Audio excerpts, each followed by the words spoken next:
morning to all of you, and welcome to this conversation. My name is Margarita Concha, and I am a fourth-year student of Pedagogía en Educación de Párvulos, or in English, Early Childhood Education. I am also a research assistant at CIMA here at the Universidad del Desarrollo, and a teaching assistant for the course Data Collection, Management, and Analysis, which is taught by Fernando Bolaños, who generously invited me to guide today's conversation. Okay, so first of all, thank you all very much for being here. This conversation is titled A Conversation Between Researchers, Methods Matter, where we will be discussing quantitative and qualitative data in research. So for the first question, you will have each 4 minutes, while for the second and third question, you will have 3 minutes each. And it is of the utmost importance that we respect the time limits. So to that end, I will share a timer on the screen as a guide. This way I won't have to interrupt you, although, and in a respectful manner, I will do so if necessary. Okay, so for our first question, the order will be first Ugochukwu, then Karina, followed by Fernando, and finally Dani. And at the beginning of each question, I will let you know the speaking order. Okay. Although I would love to introduce each of you, I believe it will be much more precise if you introduce yourselves. That is why the first question is the following. And in no more than 4 minutes, tell us about yourself, your work as a researcher, and the reason that motivates you to engage in research. Okay, so Ugochukwu, please begin. Okay, thank you so much. My name is Dr. Ugochukwu Chinonso Okolie. So I'm a researcher and a lecturer. I'm currently on DAAD-funded research fellowship here at Leipzig University. And my research focuses on bridging the gaps between employability and entrepreneurship. Okay, so recently I identified a new line of research which I called conditional student entrepreneurship. This is a particular form of entrepreneurship that occurs within the university setting, particularly in emerging economy context. So that is the research that has been, I'm currently working. So because my area of research interest focuses on TVET, employability and entrepreneurship, career and employability, TVET and entrepreneurship. So what motivates me to go into research? Is because I want to find solutions to emerging problems.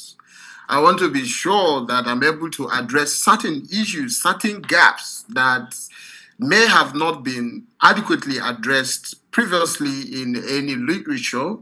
So conducting a research will enable me to deal with such issues, okay, and profile empirical solutions to those gaps, okay? And then when you provide access to these, when you provide solutions to this gap, then you are able to contribute to knowledge.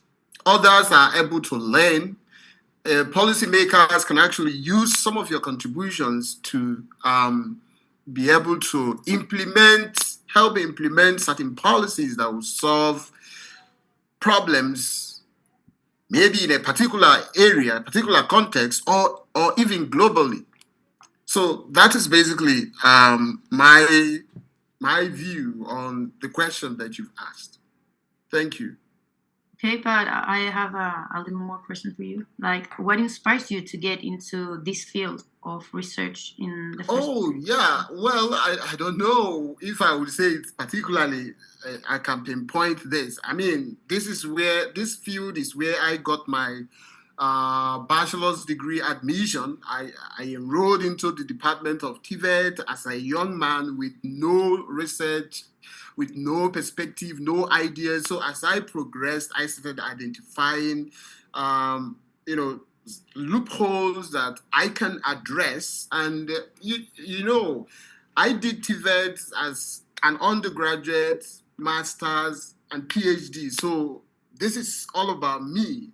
So the motivation is about spotting areas that I need to talk about and then going to talk about them. So the motivation is, there's nothing like this is a specific motivation. It's about identifying a gap within my field and then addressing those gaps. Yeah, okay. That's the way I look at it. Perfect. Thank you so much. Yeah. So we're gonna go with the next one, who is just a bit.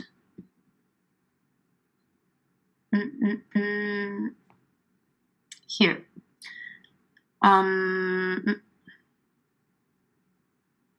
Sorry, Karina. Now, then Fernando. Great. Hello, everyone. Hi. Well, I'm Karina Cerda Oñate. I hold a PhD in linguistics, and I work currently at Universidad de O'Higgins. My lines of research are basically two. I research in the teaching and learning of foreign languages, especially English and Spanish in Chile.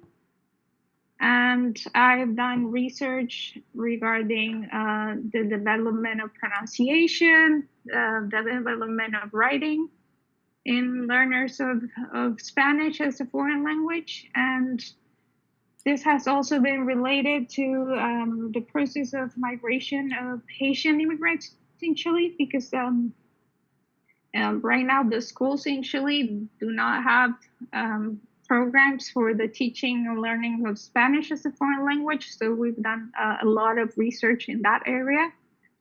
And in terms of pronunciation, I've researched about intelligibility and comprehensibility, which means that I've researched about the importance of communicating in a foreign language in a way that is, how can I word this? So the importance of communicating rather than pronouncing things right. So that is what intelligibility and comprehensibility are. And I'm also interested in language policy, and I've worked with other researchers that are researching about the teaching of English to young learners. And also in public policy, I've worked with Fernando in respect to school libraries in Chile. So basically, my lines of research are related to education and linguistics. I would say those are my lines of research at this particular point. And I became a researcher because, first, I've always been interested in languages. So that was one of my main motivations. And also because I had a great mentor at the university when I was studying. So I guess it could be like the relationship you are building now with Fernando, Margarita. That person taught me basically, well, not everything I know about research, but she definitely gave me a solid foundation for what I do today. And through her, or by working through working with her, I've learned about not only research but about collaboration and the interest in human phenomena, and the importance of conducting research that actually is pertinent and relevant to our society, right? So in the case of Haitian immigrants, it's a very important issue because the reality is that the school system doesn't actually has the capability or the, I would say, well, not the interest, but definitely not the infrastructure or the human resources to cater to these students. And I think that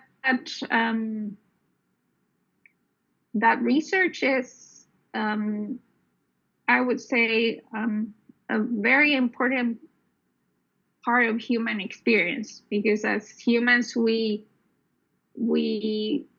must understand what is going on around us, and research is a very good way to do that. So I guess what inspires me to do research every day is contributing to the understanding of the world around us, in my case, especially in terms of linguistics and education. And yes, I think that is my understanding of what research is. And of course, yes, is it? Oh, okay, great. Yeah, great. Yeah. Okay, so thank you so much for that introduction. And now it's Fernando's turn. So you can start. Okay, so my name is Fernando Bolaños Zarate, and how would I present myself? It's interesting because I think that if the first thing that came to mind was to use an animal kind of as a parallel or analogy, and the animal that came to mind was the platypus, this weird kind of not duck thing that exists, and I think that pretty much captures a lot of my essence, because I've had the privilege of studying a lot of different things. So my undergraduate degree is in business administration with a concentration in finance. Then I did a master's degree in journalism and public affairs, followed by a master's degree and then a doctorate degree in education. So I've been kind of jumping through different disciplines. But throughout this kind of eclectic mix, education and schooling have always been kind of cornerstone. So my undergraduate thesis was to design the financial operations system of a nonprofit NGO, or as we used to call it in Mexico, the fourth sector. At that time, of course, that was around 2005, if I'm not mistaken, 2006, more or less. And my work is situated at the intersection of libraries, or library and information studies, and then, of course, digital abilities, the technical vocational education and training system, which is how I came to meet Ugochukwu. And then all of these three areas, I always look at them through the lens of schooling and education. So, for example, within libraries, I'm not so much focused on archives, on knowledge creation, although I do a fair bit of the knowledge creation area. But after all, what drives me is the pedagogical role that libraries are assigned.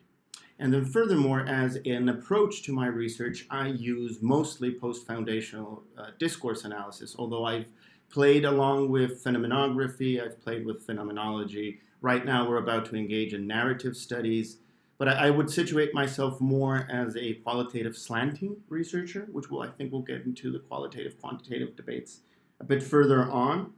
And what motivates me to do research? I find it addictive. I have to say it is. I find it very, very addictive. We were speaking to a couple of students and we were asking them about curiosity. And their definition of curiosity was that curiosity is that which helps you achieve pleasure and the inverse of pleasure.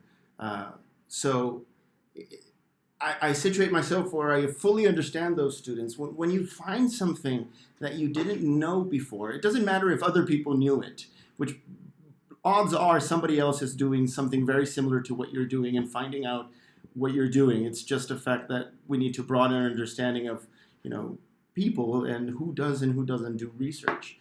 But when you find something that you didn't know and you kind of are given that little window into a new world, I find that very intoxicating. So for me, what motivates me to do research is this addiction of really enjoying finding that which I don't know. That would be the answer I would give now. But when I originally did my doctorate, when I began my doctorate studies, it was because I wanted to bridge the gap between practice and research. So in Mexico City, I perceived a gap between universities and professors that were conducting research that was to expand the frontiers of knowledge, and then what was actually being done within school classrooms. And I was very much aware that there was a link missing. So originally my PhD, what drove me to study the PhD was to kind of find ways to complement that. Okay, thank you so much, Fernando. My pleasure. It was very clear. And now let's go with Dani. Hi, I am Dani Abello. I teach physics in this university. I also teach mathematics. My research is mostly on psychometric. I try to model mathematically physiological phenomena.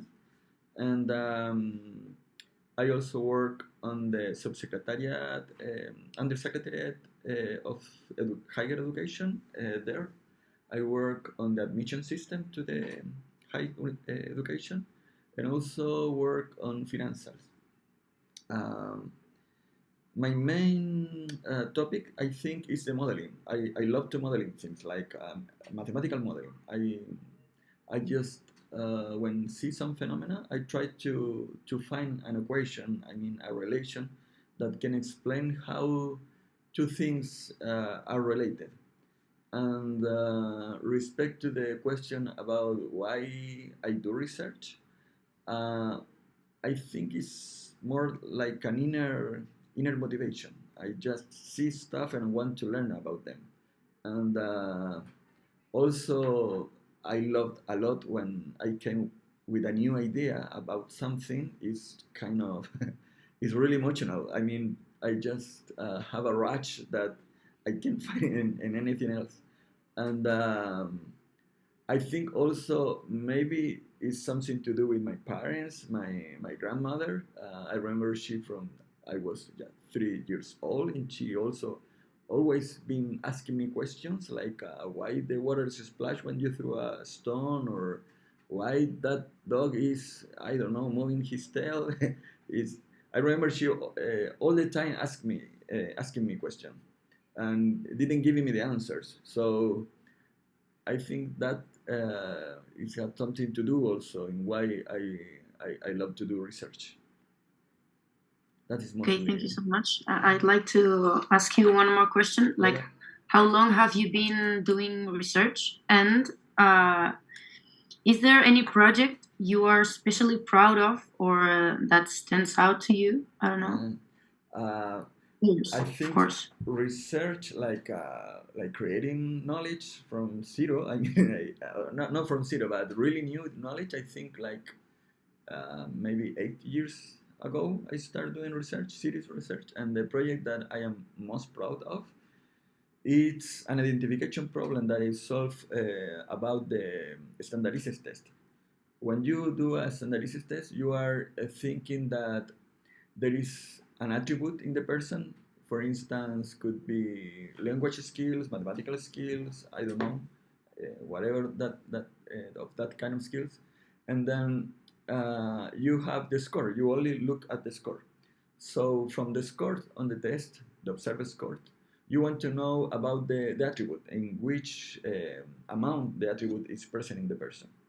And the models that do that doesn't have a straight relation between the observer score, the score that the student have in the test, and the ability that the statistical model is estimating. And I solved that problem, and I found a way to directly estimate from the observed data the distribution of this latent skill that I call in the model like latent variables.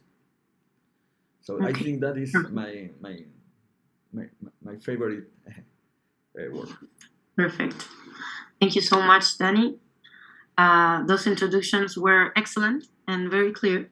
And I really would love to keep asking you more about your work, but we need to move on to the next question, okay? So for the second question, each of you has only 3 minutes. The order will be Karina first, then Fernando, followed by Dani, and we will finish with Ugochukwu this time. So the second question is, the debate between quantitative and qualitative research is often seized as a strict division. Do you believe this is a really a dichotomy? Why or why not? So, Karina, they are all yours. Thank you. I do not actually see it as a dichotomy. And I've actually learned a lot about qualitative research through Fernando. Collaborating with him has been enlightening because I had done qualitative work in the past, but it was always mixed methods, which means that you work with both qualitative and quantitative approaches. And nowadays, I believe that it depends on the phenomena, basically. So, for example, we work with policy documents, and of course, you could analyze them quantitatively, but it wouldn't make sense if you're actually taking a look at the ideas behind those documents. So, I think that it's important to consider both types of methods when first taking a look at a research problem, and then depending on the research question that you have, you should take or make decisions about the methods that you will use. So, and I think that at this point in research, talking about dichotomies doesn't really make sense. Because there are so many ways of looking at research problems. Also, in terms of quantitative data, there are so many ways of modeling data that it's just, I think, is a division that at one point worked for some people, but at this point, I think researchers should just be flexible whenever starting a new research project. Of course, there are some disciplines that are more quantitative. For example, I work in phonetics, and it's basically quantitative research, although one can interview participants and collect qualitative data, which can, of course, inform your quantitative data. But in education, for example, there are many qualitative studies, and they're very pertinent and relevant to the educational system. So I really do not see it as a division. I see it as two approaches that can work together, and that one shouldn't avoid actually using mixed methods, because I think it's very informing, and it helps to understand phenomena in a more comprehensive way. Perfect. Just in time. Thank you so much. Now is Fernando's turn. While I was listening to Karina's explanation, I completely agree. And I was thinking a lot of how you view doing research. And I think, therefore, the question is also about magnification or zoom within a research project, right? So are you looking at a particular moment of your research in which you might be employing a particular approximation, a particular method? Or are you taking kind of an eagle view, and therefore you look at it more as in, where am I within the whole journey that I'm taking? And that makes me, of course, think of an author whose last name is Koro Jumberg. And she always reminds us that research is much more about arriving at new questions. It's much more about the journey than about actually getting somewhere. So just from the get-go, from the bat, if we look at a wider perspective of the research journey, I think it's going to be very difficult to find anything that is purely one or the other. But I would also like to add to the complexity of that by thinking of it in the next way. What would be the difference between quantitative and qualitative? For me, it has a lot of association with the underlying principles behind that. So what is the ontological understanding of the phenomena, and therefore what is my epistemological approach to that phenomena? So if I understand reality as something, then I will approach that reality accordingly. So my instruments epistemologically have to be congruent with that which I am going to research. And I really do think that many research approaches that are classified as quantitative or as qualitative share the same ontological principle. If you look at what is underlying, right, what is the understanding of reality, I think that a lot of quantitative or qualitative actually would share the same view. And if they share the same ontological view, then I think the question is there really any difference between a quantitative and a qualitative, or is it just a question of the particular method that I'm going to use? What is the underlying difference? So I don't think it's just about a neat division. I don't think it's also useful to think about it in a neat division. And I think that if we really ponder on these issues, we will come to understand that they do share a lot of similarities in many ways. Okay. Thank you so much. That was an interesting answer. Now it's Danny's turn. Well, in my opinion, but first of all, I am not an expert on qualitative research, neither in quantitative research, in my opinion at least. But I'm going to share my point of view. From my perspective, there is not a strict dichotomy.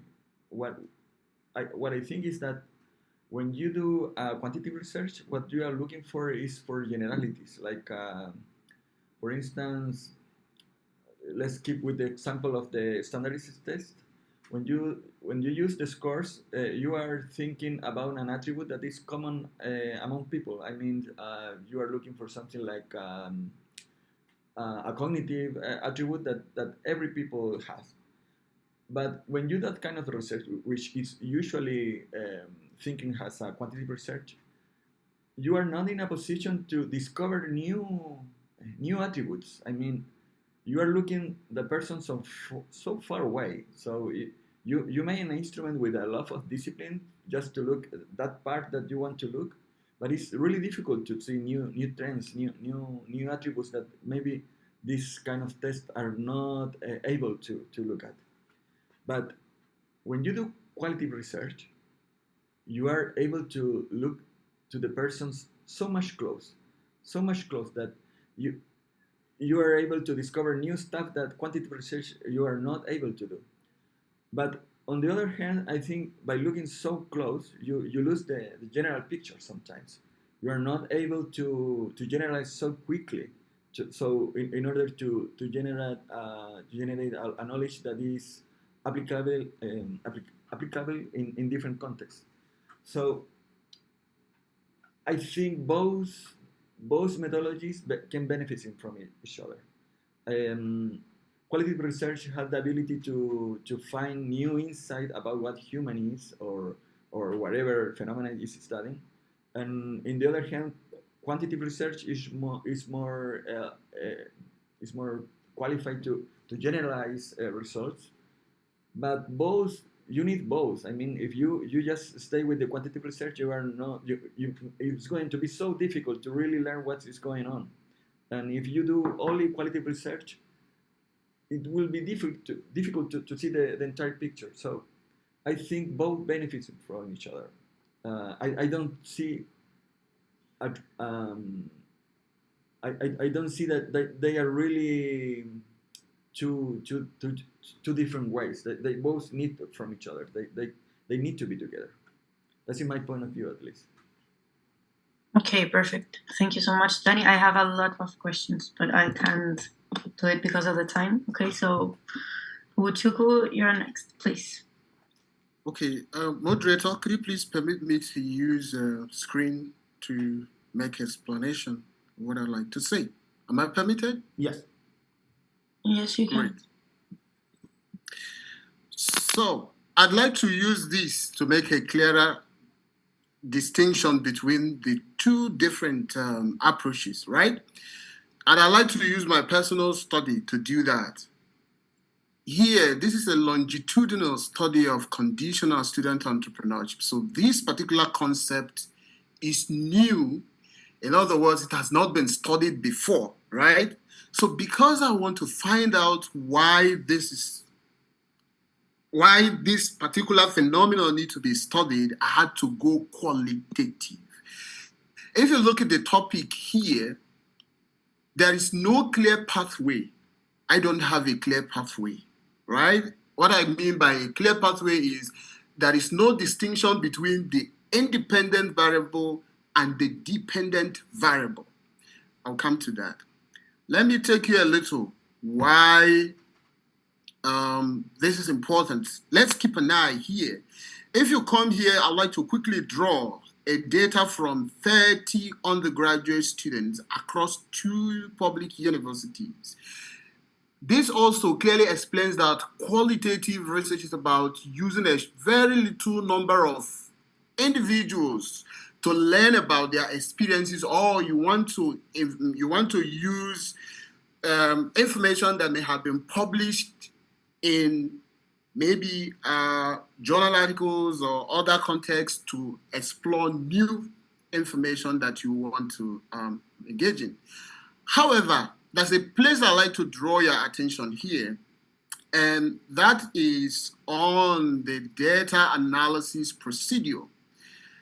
To enable me clearly explain what I needed to show you, sorry, I need to, brilliant. If you look at this point, so you are going to see the transition process that led to discovering new variables. That goes to explain that when you want to conduct a qualitative research, you want to find out new variables that have new concepts, new information, new phenomenon that may have not been discovered before. And this is the process of discovery. So you can see I discovered these concepts in the context of my study. And then one more thing you can also do using the qualitative research approach is that it can enable you to build a theory. For example, you have the theory of planned behavior, theoretical model of this, theoretical model of that, the theory of XYZ, theory of human capital. They all emanated through investigating lived experiences of people. And so this grounded model came about from a qualitative research that would have not been possible if I had used the quantitative research approach. Let me show you the quantitative approach. Can you... Oh, am I already out of time? Yes, if you can close your idea, it will be... Okay, so let me quickly close my idea. So the point I'm trying to make here is that if you go to the quantitative research, every variable that is being treated here have been known. The independent variable known, dependent variable already known, moderator known, mediator known. So to wrap up my point, there's a distinction, there's a difference between qualitative and quantitative research approach, okay? And the difference is that when you want to investigate what has not been known before, you use the qualitative. If you want to test what has been in existence, every variable in your research is already known, you just want to generalize to a wider population, you use the quantitative research approach. Or you want to also expand on existing theory, you use the quantitative research approach. So I think I have been able to clearly explain some point here. Thank you for, apologies for eating into the time, please. Okay, thank you so much, Ugochukwu. You're welcome. And for our last question, you also have 3 minutes each. And the order now will be Danny first, then Ugochukwu, followed by Fernando, and we will finish this time with Karina. Okay, the third question is, for students, both undergraduate and graduate, it is crucial to understand the basics. So what is a data point? How do we distinguish between data, information, and knowledge? Okay. So please, Danny, I'm going to share the timer, but you can start. Okay. It's a really good question. From my point of view, a data is just a mathematical transformation about the world around us.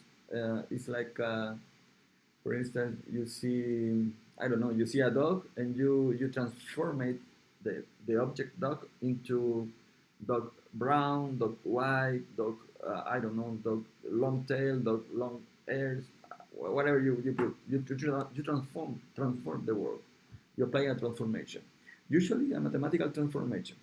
Even so, you don't use numbers. It is a mathematical transformation in the sense that you can use the logical of math to apply the transformation. Information is the data is informative of something. So the data is the channel, is the way that you can have information about the world. So information is most close to the way that human interpret the data. There is something that you want to look around. It's something that you want to know about the reality around, and so you use data to have information about that thing, about that is interesting to you. And after you have some information, you want to know how this is related to other stuff. You want to know what is that remain unchanged, what is that remain invariant over time or over space. What I mean is that after you have information, you want to build knowledge. And knowledge, in my point of view, you want to be invariant in time. Because otherwise, if you build knowledge that is not invariant, that it's dependent on the time, it's changing all the time, then your knowledge, you don't know when it's going to be true and when it's going to be false. So the knowledge, in my point of view, it's something that that describes the relations between information. It's a more complex concept, which is more related with the human nature on why we see the world around us, and at the same time it's something that we build and it's invariant over time. That doesn't stay with you. It doesn't change over time. That is my point of view. It's a really fascinating question. It's sad that we don't have more time to discuss, but it's a really, really important question. Thanks. Yes, and I get your point, so thank you so much, Danny. Now it's Fernando, no, Ugochukwu. Sorry, Ugochukwu's turn. Okay, so let me begin by using an analogy. Imagine that you have a raw material. So I would liken the data as a raw material, like a crude oil. When you mine it, is the data. You don't know what it is. When you analyze it, in other words, you process the raw material, okay? The outcome of that raw material can be likened to the information. Now, when you now give the information to policymakers, and the policymakers now help, in the implementation of the usage of the product that you've gotten from the raw material that you've got, that is the knowledge that has emerged from the data that you have. So 3 key things. Data is something that is untapped. We don't really know. We pull the data. It is only when we analyze the data, then the information, the outcomes, the results inform the information. And then when we can apply this information, maybe using it to improve knowledge, using it to improve teaching approaches, using it to improve democracy, using it to improve well-being of people, XYZ, then it becomes a way of doing things, knowingness, knowledge. So that's how I look at it. Yeah? Okay, I have a question for you.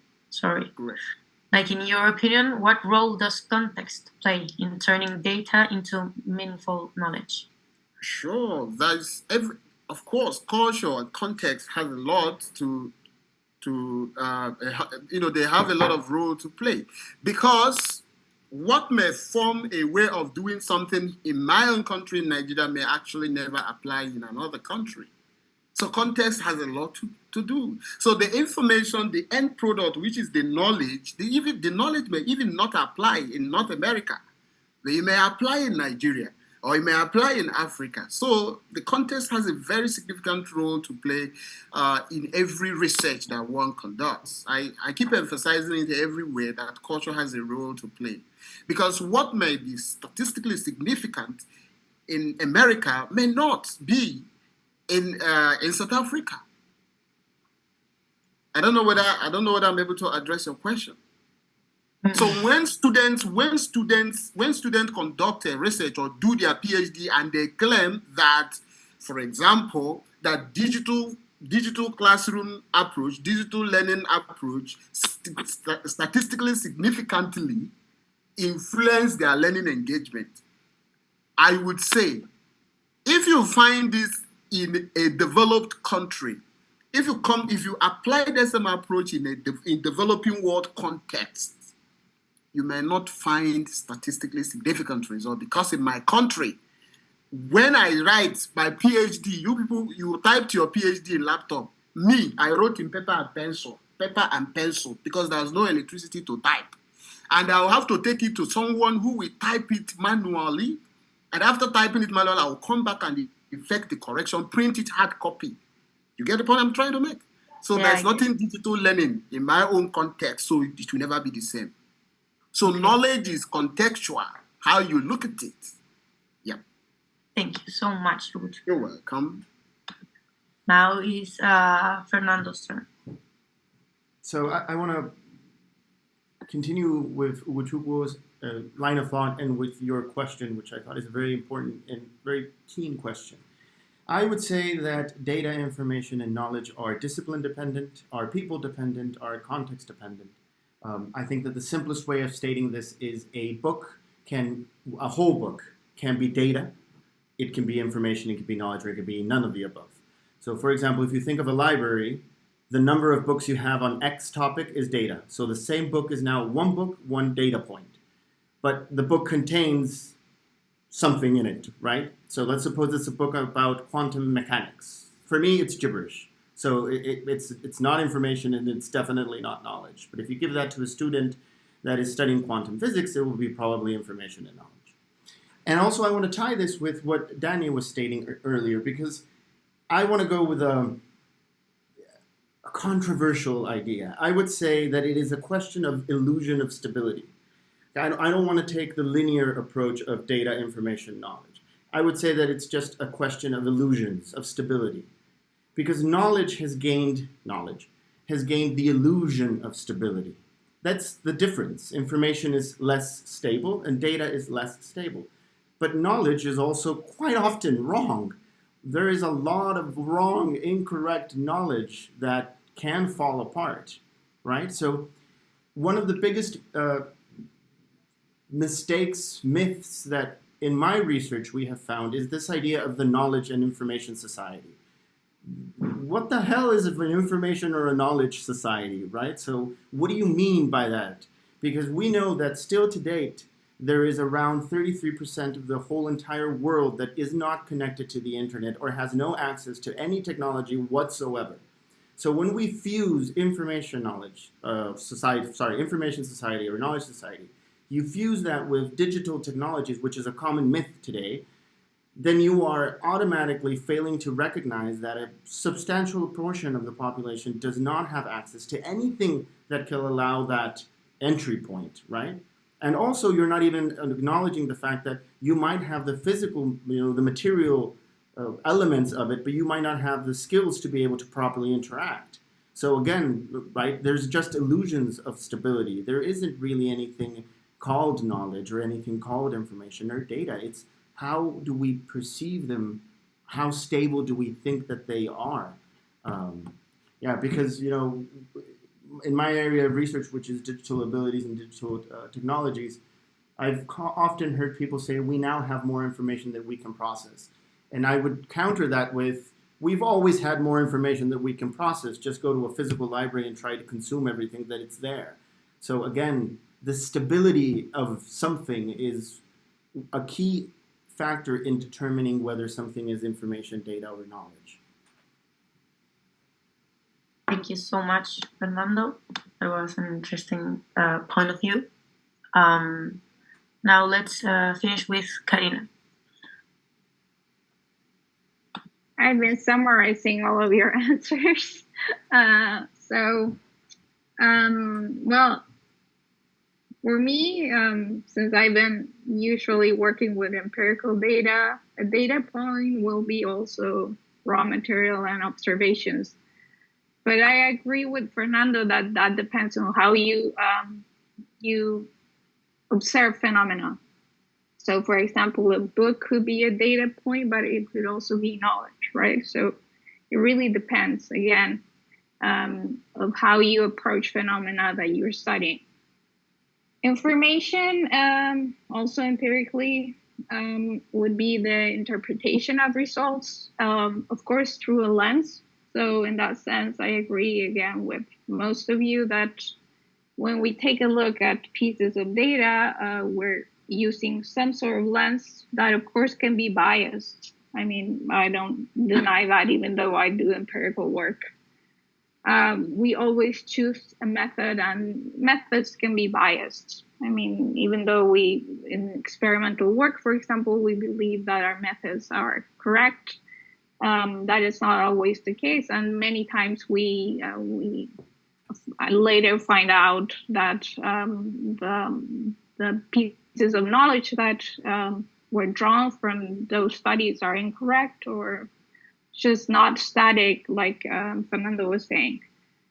And knowledge, and I think Ugochukwu said this, is a claim about a phenomenon, and it's based on information which is extracted from data, right? But since I've been working with Fernando, my view of knowledge, I would say, has changed. To me, knowledge was static before, because I had always worked in experimental study mostly. But nowadays, I think that knowledge is very much dynamic, and that as researchers, and this is also linked to quantitative and qualitative methods, I think we must always try to, I guess, to criticize or maybe, I would say criticize, I guess. Criticize the way we understand knowledge about phenomena in the work, or to defy the way that we see knowledge, because it's very important that we keep on trying to learn more about the phenomena around us. So yes, so I agree that knowledge is not static. So but I still believe in empirical data. Okay, thank you so much, Karina. This has been a truly meaningful conversation, I think. Many interesting points of view have emerged. And I really would love to continue, but in honor of the time, we need to bring this discussion to a close. But before we finish, I would like to invite each of you to give a very, very brief, a 1-minute message addressed to the students, not only of our Faculty of Education, but for any student. Okay? What will you tell them in order to motivate them to always stay informed, to question, to analyze, to reflect, and to work with both quantitative and qualitative data in a rigorous way? And perhaps even to dedicate for themselves to engage in research, maybe. Also, you can take some seconds at the end to say goodbye if you like, okay? So this is the 1 minute, and we will begin with Fernando, then Dani, followed by Karina, and we will finish with Ugochukwu, okay? So, Fernando. So what I would say is to, first and foremost, embrace the fact that you are already a researcher, whoever you are and wherever you are. A classical example I use is when you are playing a video game, there are multiple ways of playing a video game. You can play the video game in order to finish the level as quickly as possible. You can play the video game in order not to get a single hit, or you can play the video game to collect as many items in the game as you want. Each of those will demand that you take a different strategy towards achieving that goal. And probably it'll mean that you'll have to practice several times so that you actually reach your goal. You are doing research. You're researching different strategies, practicing different strategies, being recursive. So I would say to everybody, you're already a researcher. And then if you want to take that and become a professional researcher, that's just a question of the journey. But you're already part of the community, I would say. Thank you so much, Fernando. It's Danny's turn now. I completely agree with Fernando, so I'm going to use my time in another stuff, but I completely agree with that. I want to encourage to discuss a lot. Discuss with people who think different than you, discuss in a really deeply way, not just to do a conversation of 1 minute, but I think in a conversation like 1 hour, 2 hours, when you engage in a really, really, really interesting theme, you just cannot stop talking. So I hope you find that time to discuss with people in order to discover new insights about the world, around about our reality, what is around us. They are really, really beautiful questions. Just to take a little bit, I think also, I don't know, maybe it's not, that's my point. Not just that. Okay. You're talking about more about like a critical thinking, maybe. It was, I think it's much deeper idea, so maybe I'm not going to be able to develop how it should be. So I prefer to stay with me. Thanks. Thank you so much. Karina, now it's your turn. Yes, I would say that I also agree with Fernando that I think we all conduct research in our daily lives. I always tell my students that whenever they Google someone, they're researching about that person, right? And I'd recommend to students that they should keep on trying to understand the phenomena around them, to inform themselves of things that happen around them, but based on evidence and not just social media, which is nowadays a big problem, right? A lot of people inform themselves through TikTok or Instagram, right?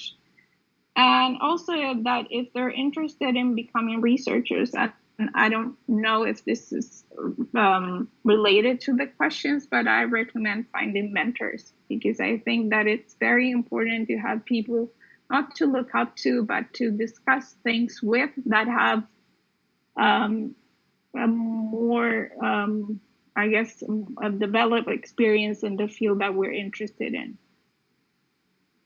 Thank you, Karina. I think that's one piece of advice, to have a mentor. Ugochukwu, it's your turn, all yours. Okay, so I would like to say that research requires one asking deep questions, tough questions, critical questions, and also critical thinking. For students to succeed, they also need to learn the art of writing. Okay, so it's not just like saying, I'm a researcher. You must be able to communicate what the questions that you're asking. You must be able to communicate that. You must be able to build context. You must be able to write up manuscripts as well. So I would encourage that no time is late. Students can start collaborating with their lecturers, their supervisors, their advisors. Write little piece, write them in maybe in 1-2 pages, share with your advisors or your supervisors or your lecturers, and let them keep giving you feedback. I mean, that's the best way to do that, because no matter how curious you are, no matter how critical you can think, if you're unable to write down what you think, your thoughts, then it's not working. And it's not like a social media writing. There's a clear pathway, There's a difference between writing scholarly articles and writing generic posts that, so students must be able to understand this, right? Thank you. Thank you so much. Ugochukwu. Let me stop sharing. Okay. So thank you so much for those closing words. They were very, very clear and inspiring. I want to deeply thank each of you for your participation and for taking the time to be here today. And I really wish you the very best, both academically and personally. It has truly been an honor for me to moderate this conversation. So I hope you all have a wonderful Friday and a great weekend ahead.